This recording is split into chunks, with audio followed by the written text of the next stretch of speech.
Britain's National Physical Laboratory is based in Teddington, near London.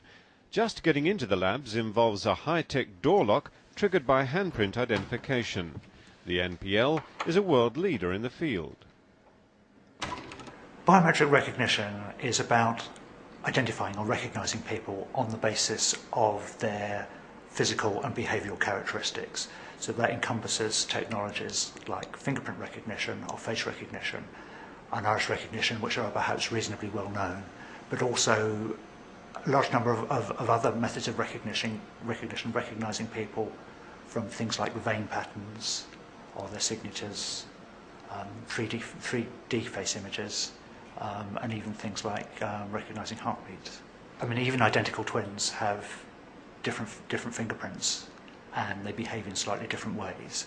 So there's enough distinguishing information between any two individuals really to be able to separate them, to be able to identify them in one way or another. The NPL team is working on the very latest technology for tracking and identifying individuals, gadgets that will become familiar at airports and banks all over the world in years to come. This machine takes an image of your iris and compares it with a database. Iris patterns are unique to each individual, as are facial details. This scanner records facial features in 3 dimensions and can be used remotely to identify people in a crowd. The many security cameras in Britain's cities could therefore be used to track an individual's movements automatically. Small handheld devices like mobile phones could be carried by police to provide instant checks against a national database.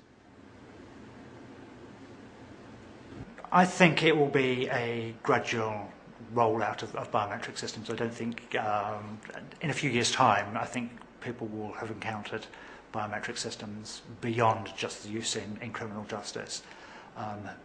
Some use in airports or associated with passport control, I think, is inevitable because they are recording biometric information on chips in passports.